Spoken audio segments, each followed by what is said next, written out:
Media narrative began to build this week with Donald Trump making the case that the election is fixed and the press pushing back hard. When I talked about a rigged election, when I talk about the press taking people with absolutely no case whatsoever and trying to put it on front pages, that in its form, it's a media rigging of the election. Do you really think we're part of a global conspiracy, really? I mean, honestly, Fox, a global conspiracy? Right. Fox hasn't been great, but the others have been really bad. This is about delegitimizing the election. This is about rationalizing his defeat because there's nothing gracious about Donald Trump. Donald Trump, once again, without evidence, is questioning the very fundamentals of how we elect people. When Mr. Trump talks about it being rigged, he sweeps all his grievances into one big puddle. Then came the Chris Wallace question in Las Vegas that defined the debate and sparked a nuclear reaction from the press. Do you make the same commitment that you will absolutely, sir, that you will absolutely accept the result of this election? I will look at it at the time. I'm not looking at anything now. I'll look at it at the time. There was even a time when he didn't get an Emmy for his TV program 3 years in a row, and he started tweeting that the Emmys were rigged again. Should have gotten it. But is the press overplaying all of this? Joining me now to analyze the campaign coverage, Aaron McPike, political commentator and former reporter for Real Clear Politics. Kelly Riddell, deputy opinion editor and columnist for The Washington Times. And Joe Trippi, a Democratic strategist and Fox News contributor. So Donald Trump went to Gettysburg yesterday to give a policy speech, a contract with America speech. And he talked about his female accusers, 11 of them now. And he said that every woman who lied came forward to hurt the campaign. Take a look. The events never happened. Never. All of these liars will be sued after the election is over. But a simple phone call placed to the biggest newspapers or television networks gets them wall-to-wall coverage with virtually no fact-checking whatsoever. Aaron, that became the story for the media, not the policy prescriptions. Is that the media's fault or Donald Trump's fault? I think it's Donald Trump's fault because he made news there. And when there is news, the media has to cover it. And they did here. So I think it was absolutely fair.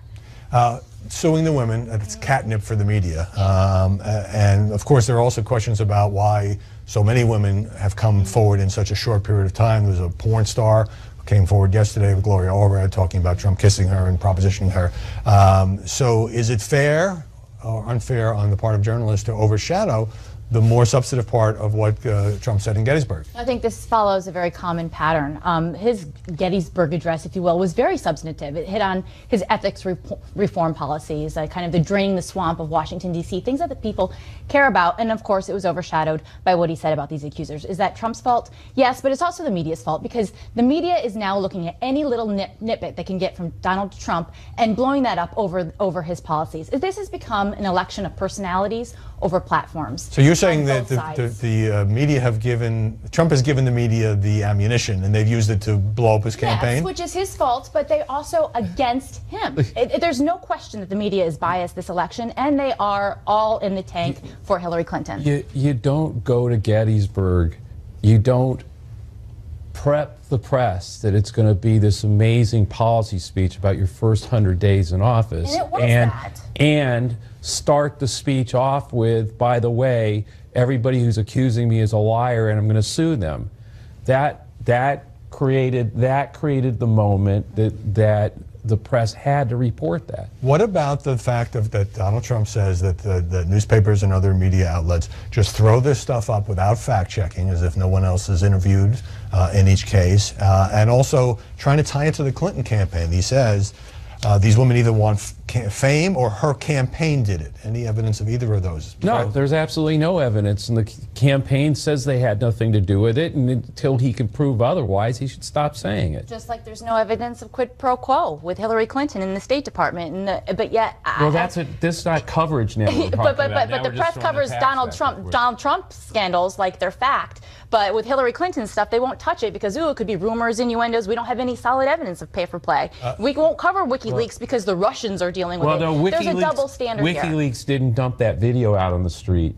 That was Donald Trump who said that, and we know that's what it was, and there's a difference. In some of these cases, Aaron, journalists have interviewed not just the women making these accusations, and we don't know whether they're true or false. Some of them are a long time ago, but other people who they told, particularly in the case of the former People magazine writer. So is it fair for Trump to say no fact-checking? Maybe not adequate, but it's hard to prove or disprove. I don't think it's fair. The other thing that I wonder is he's threatening to sue these women after the election. I think implicit in his threat is that he may want to sue these news organizations, as he threatened to sue the New York Times, though no lawsuit has come forward yet. Yes, the New York Times lawsuit, which he very explicitly promised has not materialized. All right, so let's turn to the debate. I'm sitting there in Las Vegas. I'm in this media filing center, and I am typing, Trump's having a pretty good debate. In fact, this is the best performance of the three that he has had. About halfway through, Chris Wallace asked the question. Trump gives the answer about, I'm not looking at it at the time, but he didn't basically promise to accept the results of the election. And I just said to myself and wrote, the other 89 minutes of this debate no longer matter, because I knew what the media would do. Is that fair to just pick that one moment? Debates are always about moments. That was obviously a huge moment. And then Donald Trump did create a web for himself because he kind of waffled over the next couple of days. But when he is making this case that the election is rigged, not simply that the media are biased, but that the election is rigged, that is something that the media needs to cover. And many organizations did. And then they went and they showed studies that show that voter fraud doesn't really have any bearing on the outcome of an election, which was an important thing. They took that case very seriously, which I think shows that there is some thought into what Donald Trump says and how the media covers it. All right, so the next day after the Las Vegas debate, Trump said, of course, I would accept a clear election result, but I would also reserve my right to contest or file a legal challenge in the case of a questionable result. Had he said that, I don't think there would have been this controversy. What about the media making this about moments? And there was that moment, and for days, I mean, basically that's what we all heard about, debated, saw on every website in America. Yeah, it was overblown. I mean, Donald Trump was a very reasonable response. If he would have said it like he did the day afterwards, than he did that night. The hypocrisy with the media here is just unbelievable. Jonathan Chait at New York Magazine in 2012 wrote, yes, Bush v. Gore did steal the election. His immediate headline after that debate, Trump confirms he's a threat to democracy in third election. This is so ridiculous, the fact that he's rigging this and this talk is bad. And this is just what the Democrats did in 2000 and in 2004. Is there a distinction here between Al Gore filing a legal challenge over 500 disputed votes in Florida and Donald Trump saying in advance that the election is rigged? Well, they may not accept the outcome. Is there a distinction? Well, there's certainly a distinction, yeah. But beyond that, what's really amazing in terms of, I think the coverage has been crazy on this for a different reason. If you go back and look at that transcript of what Chris Wallace asked, he didn't ask him on the follow-up about rigging. He asked him about the principle and pride the country takes in the peaceful transfer of power, and will you confirm your commitment to that? And that is what Trump said, I'll leave you in suspense about. That is, that isn't something we should roll our eyes at. That is what I think made that such a alarming statement. And so then the left takes that. Politico did an article, New York Times did an article talking about if Trump loses this election, the riots that are going to happen and how his supporters might target the people that he's talked offensively about, the Latinos, the Muslims. This is all hyperbole. This is all kind of the journalists. It's worse. I'm glad you brought that up. It is worse than hyperbole. It is inflammatory to start talking about violence breaking out. And nobody contests Donald Trump's right to challenge a close result in one state that might tip the election. I mean, that's not really what we're debating here. On the other hand, what do you think about the argument we played at the top, Joe Scarborough saying, this is a bunch of media elitists up in arms about this issue. The average voter is not going to get too exercised over what's basically a process question, especially when it involves a hypothetical result, since we haven't actually voted yet except in early voting. I think he's absolutely right, and I think the media could do a much better job actually going and surveying real voters about what they want to hear from the media and what they want to hear from the candidates, because for the most part, with the exception of most of the last debate, that hasn't come out in the debates. It's been very personal throughout most of this coverage. But since you raised that, Chris Wallace was widely praised for injecting a lot of substance into this debate, so I'm asking you each for one sentence on his performance. We're going to talk about this later in the program as well. I'll start with you, Aaron. I think he was excellent. I think he showed that he has the most experience of any of these debate moderators. He's been doing this for decades, and I think he should get a debate in 4 years, too. Kelly. A true, fair, and balanced professional journalist. Joe. Usually when both sides complain about you, you know you're doing a good job as a journalist. He had both sides saying he did a good, fair job, which is like unheard of. I mean, yeah. Even Howard Dean, the liberal Democrat, praised Chris Wallace's handling of our. Before we go to break, Saturday Night Live taking on that third debate. Alec Baldwin against Trump. Tom Hanks in the role of Chris Wallace. Take a look. Every day I turn on the news and all of the newscasters are making me look so bad. And how are we doing that? By taking all of the things I say and all of the things I do and putting them on TV. Of course, Trump last week saying that Alec Baldwin's portrayal stinks and SNL is doing a hit job. And there was some funny stuff about Hillary, but it was mostly about Trump. All right, don't forget to email me, email the show, mediabuzz@foxnews.com. Ask a question or make a comment about the media, not a political rant. Out Howard Kurtz on Twitter. Ahead, Chris Wallace talks about his strategy in moderating the final presidential debate. But up next, Ed Henry on the WikiLeaks disclosures and fresh evidence that some journalists were a little too cozy with the Clinton campaign. A trickle of hacked emails from the Clinton campaign showing cozy relations with some journalists has turned into something of a flood. We spoke last week about John Harwood, CNBC's chief Washington correspondent, disparaging Donald Trump and the Republicans in an email to Clinton's campaign chairman, John Podesta. A new note disclosed by WikiLeaks, again from Harwood to Podesta, was sent the day that NBC's Chuck Todd pressed Hillary Clinton about her email scandal on Meet the Press. It's titled simply, Amazing. Amazing that some people still think it's worth burning so much interview time with person most likely to be next president on her emails.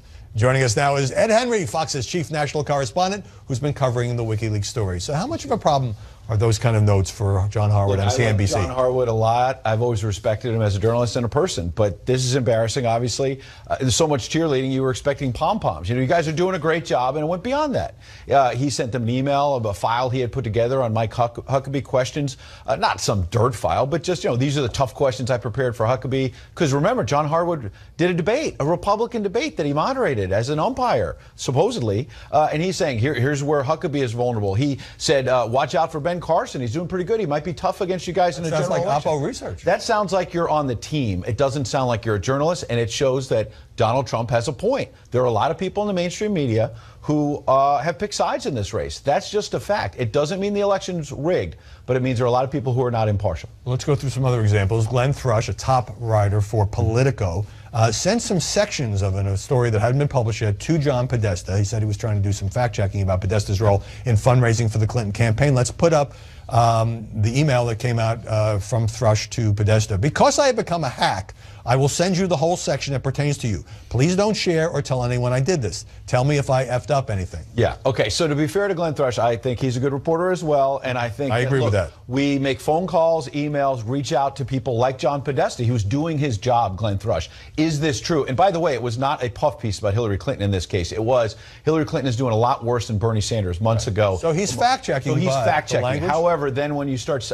you don't send your story to them. You do it over the phone maybe, or characterize it to them in writing. But to say, here's the story and I'm a hack, that raises eyebrows. By the way, I took a quick look. His 5 takeaways from the final debate, Glenn Thrush, he does this all the time. Number 1, Trump, worst mistake of his life. Number 2, Hillary Clinton, best debate of her career. Number 3, Chris Wallace, so that's in the middle. 4, Trump failed to have a sustained attack. 5, self-delusion is not a strategy. 4 out of 5 takeaways from the last debate, Donald Trump is awful.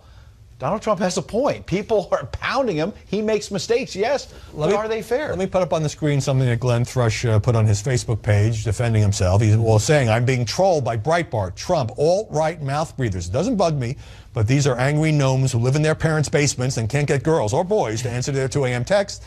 They don't really bother me, but I have a high tolerance for, well, I'm not going to read the rest of this. Well, I think Glenn had a point. I think some of the trolling of him was awful. People went way overboard. But my point is, when you look at his 5 takeaways from the last debate, did Hillary Clinton win the debate? Probably, but 90-1? No. Let's move on to Mark Leibovich of the New York Times, a very respected reporter here in town who reports on both sides. He got an off-the-record interview with Hillary Clinton. It's not easy to get any kind of interview with Hillary Clinton. He then went back to the Clinton campaign and said, can we put this on the record, which he talked about Sarah Palin and Moose Stew or whatever. He has gotten hammered because some people are saying he gave the Clinton campaign veto power over what he was going to write. I don't know all the particulars, but from that, what you say, I think it was fair for Mark Leibovich to say, first of all, taken off the record session with Hillary Clinton. I've done that with President Obama and Hillary Clinton, by the way, because you get information from them. You learn more about them. Does it conflict you? Yes, sometimes. I'll admit that you hear something off the record, you wish you could put it on the record. But he was doing his job. He was saying, could you put that on the record? He wasn't just lying down. And by the way, Juan Williams has been trolled from Fox for sending an email to John Podesta saying, hey, I'd like to meet with you. And people are saying, you're in the Clinton camp. What? No, folks. No, it's called reporting. Right. He's reaching out to the campaign chair. Well, Leibovich says that anytime a journalist meets with off the record with a politician, you're giving them some veto power because you're promising not to use it. And he says Trump, for his part, goes off the record with reporters all the time. Finally, Katie Couric, now with Yahoo, was trying to get an interview with Hillary Clinton. She sent a pitch about Yahoo's audience, and she added, I'd like to do a separate piece of business through social media along the lines of 10 things you don't know about Hillary Clinton that would showcase her personality and has a lot of viral potential. I would say for the most part, I would say, look, I'd be embarrassed too at reaching out to candidates and saying, I really want an interview, because look, you say positive things. You're not going to say, I hate the candidate, please give me an interview. And I'm going to make her look bad. Where she stepped wrong there, though, is to say, here's how I can showcase her personality. That's where this looks very cozy overall. In a lot of these cases, as a journalist, you're not there to showcase Donald Trump or Hillary Clinton's personality. Right. You're there to ask them both tough questions, period. I think that one was okay, but good discussion with a guy that actually does report again. Henry, thanks. Up next, Ivanka Trump and Melania Trump join the campaign's complaints on media bias. And later, Chris Wallace reveals how he privately prepared for the Las Vegas debate. Chris Wallace has been drawing rave reviews for his handling of the Las Vegas debate. Politico. Chris Wallace did Fox proud. AP worked hard to keep the final presidential debate substantive with tough questions. USA Today. Wallace put on a clinic on how to run a debate. Do you want to see the court overturn Roe v. Wade? You also voted against a ban on late-term partial birth abortions. Why? In a speech you gave to a Brazilian bank for which you were paid $225,000, we've learned from the WikiLeaks that you said this, and I want to quote, "My dream is a hemispheric common market with open trade and open borders." I sat down earlier with the host of Fox News Sunday. Chris Wallace, welcome. Good to be back. You could have started the debate with the hot cable news stories, 9 women making accusations against Donald Trump, WikiLeaks disclosures against Hillary Clinton. You chose to start with the Supreme Court. You moved on to gun control and abortion. Why? Absolutely consciously. I thought that this campaign and the previous debates had become so mired in all the muck, which those are legitimate issues. I knew I was going to have to discuss them, but I felt hungry, and I thought the country was hungry to discuss the issues that a president has to deal with after a campaign is over. Appointing Supreme Court justices, immigration, how you get the economy growing again. And so I very consciously decided, let's start with serious stuff. And, you know, I didn't want to spend the first 10 or 15 minutes talking about scandal. Well, it certainly set a substantive tone. When you asked what turned out to be the question of the debate, were you about whether Donald Trump would promise to abide by the election results? Were you prepared for him to say he might not? Did you have a follow-up ready to go?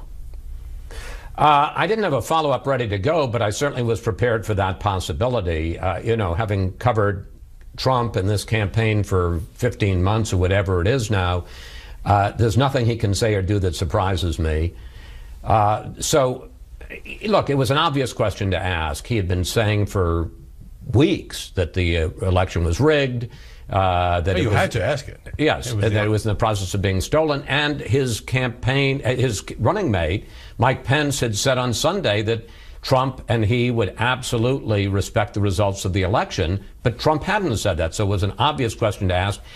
I will say, even though I was prepared for the possibility he would not, he would say he wouldn't respect it, I was still a little stunned, as I think the audience was at the moment. And that wasn't a prepared follow-up. That was just, this is a big moment. Here is a candidate. We're not talking about Gore and 500 votes in Florida. We're talking about a candidate weeks before the election saying, I'm not prepared to accept the results. I'm not committing to accept the results. And I wanted to put that in the historical context of saying, this is one of the tenets and the strengths of our democracy. and you're willing to go against that, and it had a resonance. It seemed at times you were struggling to maintain control in Las Vegas, including your declaration that you were not a potted plant, and at other times you broke in, you interrupted Hillary Clinton when she was reciting the virtues of the Clinton Foundation and not answering your question about conflicts at the Family Foundation. So how did you make those judgments? How did it feel? Well, that was the real revelation to me, and I'll take you back behind the scenes a little bit. We had done run-throughs on Tuesday and Wednesday before the Wednesday night debate with a couple of students. A young woman as Hillary Clinton, a young man, a student as Trump. And one of the questions on Tuesday was favorite pizza. One of the questions on Wednesday was favorite movie. But the point was, and they had clearly been instructed to come at me, to interrupt each other. I understood that a lot of this was going to be me having to make decisions on the fly, instinctual decisions on the fly. Do you jump in or do you let it play? And that was going to be very challenging. And on that point, did you struggle, first of all, with how to phrase the question to Donald Trump about the 9 accusers, talking about groping and unwanted sexual attention, not to get too salacious, and also when he kind of dismissed it by saying the stories had been largely debunked, did you think about challenging that? Well, in terms of the phrasing of the question, no, I didn't struggle with that at all. It was a straightforward question, and there was a right way to ask it. I also thought, because this was the beginning of a segment, so this is where each one is going to get 2 minutes, that I couldn't interrupt there. That was their 2 minutes. And 2, I needed to have a part of that question for Hillary Clinton so that she wouldn't just have 2 minutes to bash Trump. And so I put in the thing about, and he says that what you and your husband have done is worse. I will say, asking that in the moment with Melania Trump over this shoulder and Bill and Chelsea over this shoulder was harder than I thought it was going to be. It was like, oh my gosh, I'm asking this in front of these people. That you know, we're pretty tough and grizzled, but there are moments when you sit there and go, I didn't quite know this was going to play out this way. Yeah, there's a human element to this. But let me ask you about that sequence. Why would so many different women from so many different circumstances over so many different years, why would they all in this last couple of weeks make up, you deny this, why would they all make up these stories? And since this is a question for both of you, Secretary Clinton, Mr. Trump says what your husband did and that you defended was even worse. Mr. Trump, you go first. So Hillary came back and used her time to talk about Donald Trump and the women and never answered the part of the question about Bill Clinton's misconduct and her defense of his handling. Do you think in retrospect that you dropped the ball by not going back to that?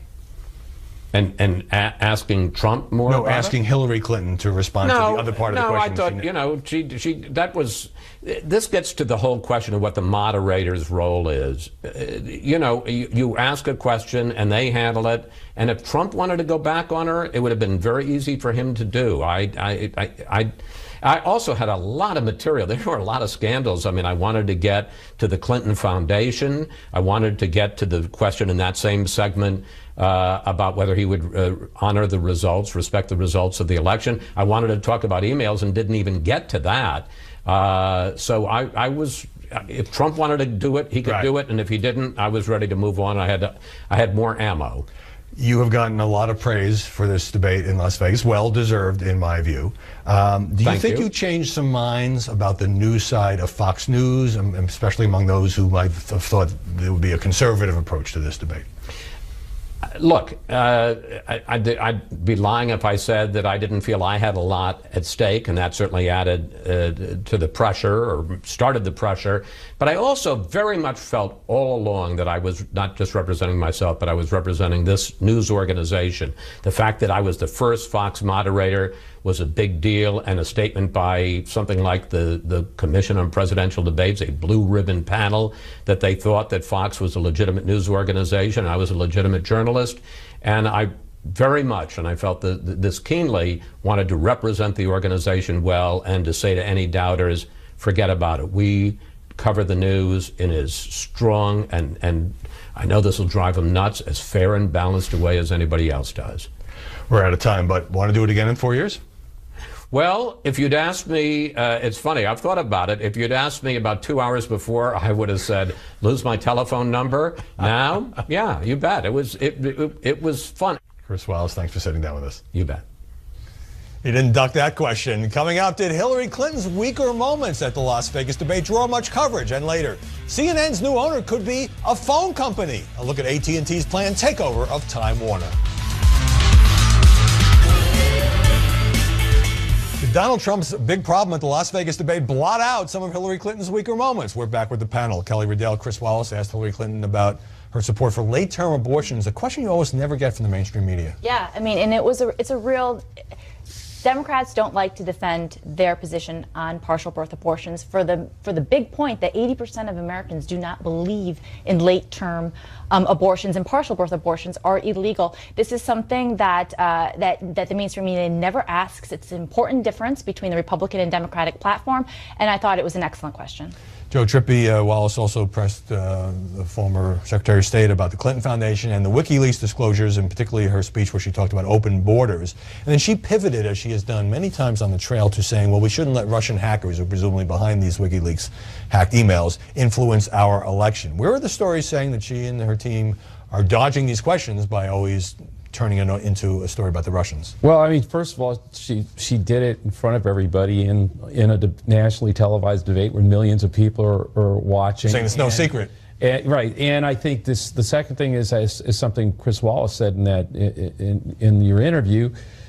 Trump should have come back and challenged her on these things, and he just doesn't do it. He goes back into defending himself and actually starts to create the news stories that we're talking about today. So I understand the reality, but Trump kind of helps it happen. Erin McPike, Hillary Clinton has kind of disappeared for days before the debates, and at other times when there are huge Trump controversies raging. I'm sure that is a strategy, but doesn't really draw much press scrutiny. Is that because the press would rather be reporting on Donald Trump because they think he's a juicier story, and many don't like him very much? Well, sure, and the media certainly has moved on to Trump in large part because he is a hotter story. Now, I would point out that she and Tim Kaine did take questions on her campaign plan last night, but again, when she was asked about WikiLeaks and asked about the Clinton Foundation, she dodged that again. Now, I will say, if she does become president, questions about the Clinton Foundation are going to dog her at every decision her administration makes with respect to any foreign government or any foreign entanglement that she has. All the prognosticators, let me just move on to this in the time remaining, say they look at the map and they say Hillary Clinton could win well over 270 electoral votes, maybe over 350. And Kellyanne Conway, the Trump campaign manager, said on Fox News Sunday this morning, well, this is the same chattering class that's been wrong about Donald Trump for the last year and a half. Is that a fair point, even when the polls seem to indicate that she has a substantial lead? Reporting on the polls and the horse race is always going to happen, and so that's the reporter's job. However, there might be this boomerang effect. Things have been so over the top with Trump, and now there's stories about Clinton, who she's going to name in her cabinet, and if she expects a blowout race, it could come back and hit them in the face in the fact that they're overconfident and it looks arrogant. Candid answer from you. Are we at the point where the press doesn't want to be too aggressive with Hillary Clinton because journalists expect her to win and don't want to antagonize the possible next president and her aides? I don't think that. I think there's still your question is a good one, because I think people are sort of conflicted with trying to report what accurately that this thing looks like it could be a blowout, and at the other time do not want voters out there and want to not shut off that there's not a race, that there is some kind of race going on. Yeah, we have to be really careful, polls or no polls, about declaring a race to be over. Final thought, Erin. Look, I don't think that we know what's going on in the down ballot races at all. The only coverage that we're seeing is Republicans facing this litmus test of will they support Donald Trump or are they going to write in Mike Pence instead. Otherwise, we have no idea what any of these candidates are campaigning on, and that's a problem because voters still need to go to the ballots to choose their senators, to choose their mayors, to choose their governors, in addition to the president. The Hill races need some attention, too, and the journalists ought to be a little careful, since given our track record in this campaign. Erin McPike, Kelly Riddell, Joe Trippi, thanks very much for stopping by this Sunday. After the break, Donald Trump got booed by the press, as well as the audience at that Al Smith dinner. One journalist in the crowd says there was more to the story.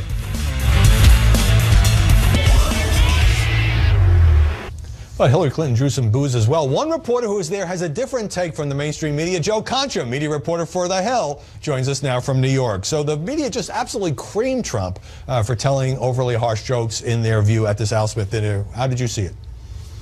I saw it a little bit differently, Howie. I was on the ground there, and look, Donald Trump got booed. There was no question. You just saw it in that clip. You can't deny the vitriol and the volume was much higher. But Hillary Clinton, according to my notes, was booed on 2 occasions. The Guardian reported the same thing. USA Today did as well. They are the lone exceptions. The media myopia over Trump the next day was over how he got booed out of the room, and Hillary Clinton did a fine job. No, not the case at all. She was just as personal and nasty on some occasions. The difference is that Trump is polling at 18% in New York City. I would imagine that's 0.8% among the New York elite, and therefore it was a hostile room from the beginning. As we saw, he couldn't even get off the punchline in that last joke because obviously he probably wasn't very well received going in. Yeah, probably not the most representative crowd of New York media elite. All right, so we've talked earlier on the program about Chris Wallace as the moderator of the third and final debate.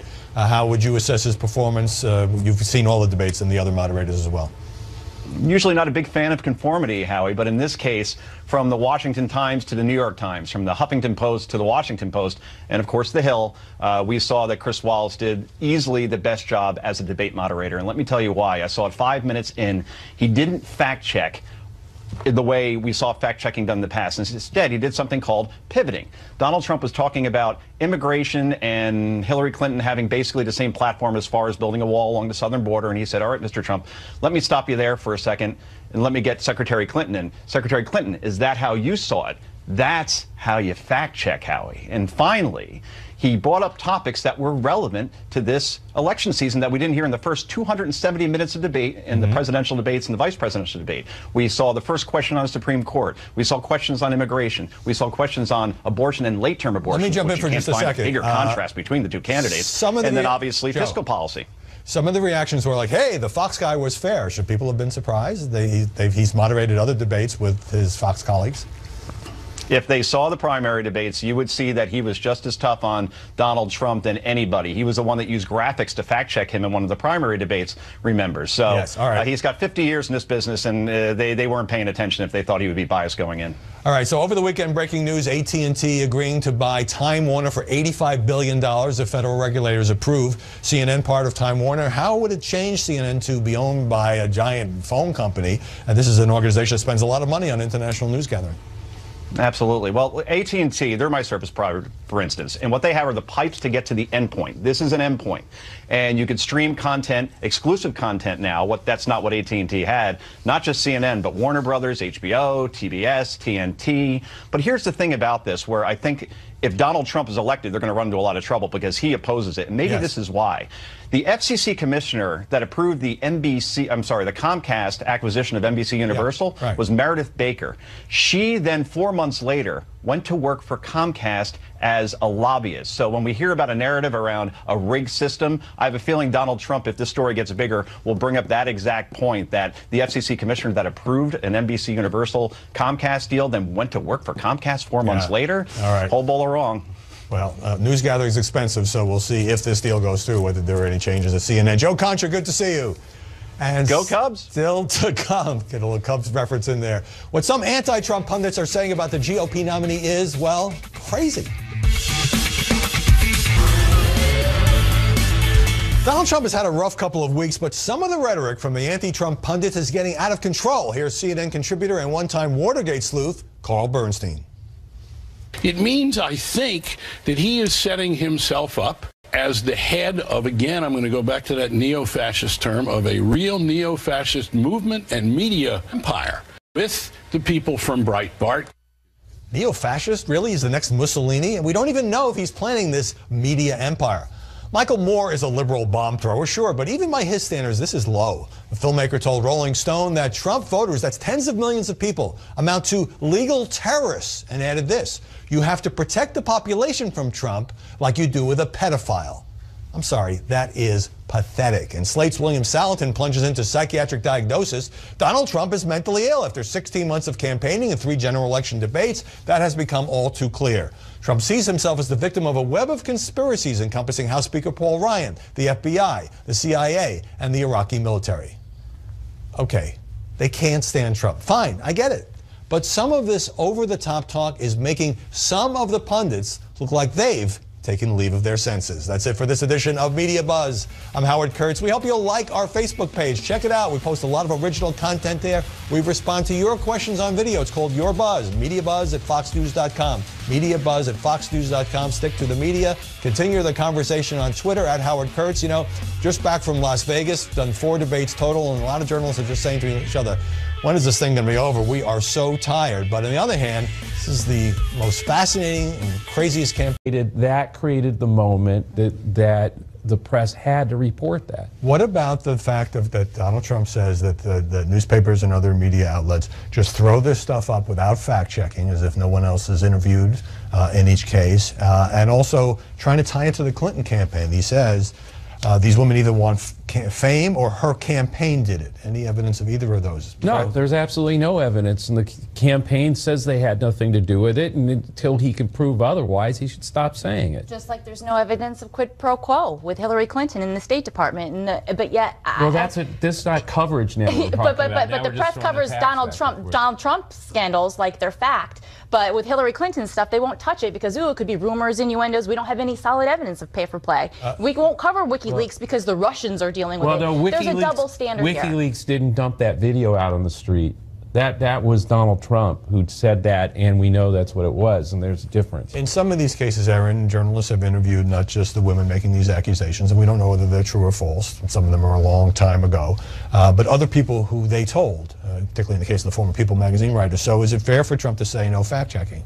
Maybe not adequate, but it's hard to prove or disprove. I don't think it's fair. The other thing that I wonder is he's threatening to sue the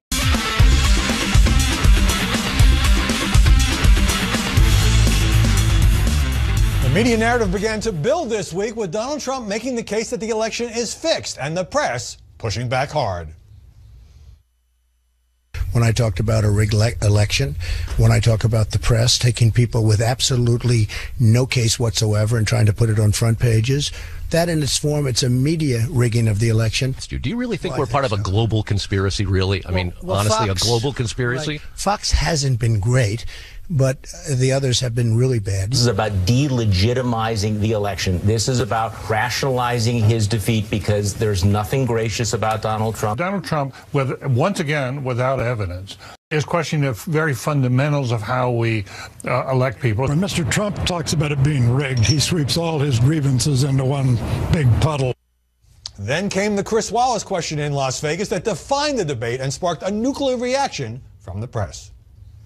Do you make the same commitment that you will absolutely, sir, that you will absolutely accept the result of this election? I will look at it at the time. I'm not looking at anything now. I'll look at it at the time. There was even a time when he didn't get an Emmy for his TV program. These women after the election. I think implicit in his threat is that he may want to sue these news organizations as he threatened to sue the New York Times, though no lawsuit has come forward yet. Yes, the New York Times lawsuit, which he very explicitly promised, has not materialized. All right, so let's turn to the debate. I'm sitting there in Las Vegas. I'm in this media filing center, and I am typing, Trump's having a pretty good debate. In fact, this is the best performance of the 3 that he has had. About halfway through, Chris Wallace asked the question. Trump gives the answer about, I'm not looking at it at the time, but he didn't basically promise to accept the results of the election. And I just said to myself and wrote, the other 89 minutes of this debate no longer matter, because I knew what the media would do. Is that fair to just pick that one moment? Debates are always about moments. That was obviously a huge moment. And then Donald Trump did create a web for himself because he kind of waffled over the next couple of days. But when he is making this case that the election is rigged, not simply that the media are biased, but that the election is rigged, that is something that the media needs to cover. And many organizations did. And then they went and they showed studies that show that voter fraud doesn't really have any bearing on the outcome of an election, which was an important thing. They took that case very seriously, which I think shows that there is some thought into what Donald Trump says in years in a row. And he started tweeting that the Emmys were rigged against him. Should have gotten it. But is the press overplaying all of this? Joining me now to analyze the campaign coverage, Aaron McPike, political commentator and former reporter for Real Clear Politics. Kelly Riddell, deputy opinion editor and columnist for the Washington Times. And Joe Trippi, a Democratic strategist and Fox News contributor. So Donald Trump went to Gettysburg yesterday to give a policy speech, a contract with America speech. And he talked about his female accusers, 11 of them now, And he said that every woman who lied came forward to hurt the campaign. Take a look. The events never happened. Never. All of these liars will be sued after the election is over. But a simple phone call placed to the biggest newspapers or television networks gets them wall-to-wall coverage with virtually no fact-checking whatsoever. Aaron, that became the story for the media, not the policy prescriptions. Is that the media's fault or Donald Trump's fault? I think it's Donald Trump's fault because he made news there. And when there is news, the media has to cover it. And they did here. So I think it was absolutely fair. Suing the women, it's catnip for the media. And of course, there are also questions about why so many women have come forward in such a short period of time. There's a porn star who came forward yesterday with Gloria Allred talking about Trump kissing her and propositioning her.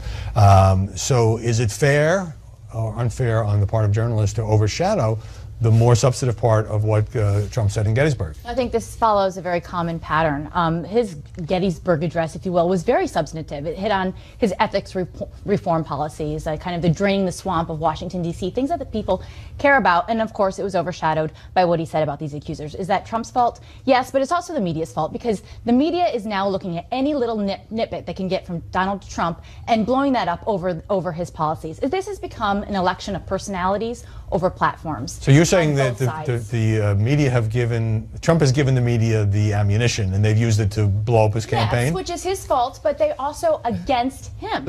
There's no question that the media is biased this election, and they are all in the tank for Hillary Clinton. You don't go to Gettysburg, you don't prep the press that it's going to be this amazing policy speech about your first 100 days in office. And it was that. And start the speech off with, by the way, everybody who's accusing me is a liar and I'm going to sue them. That creates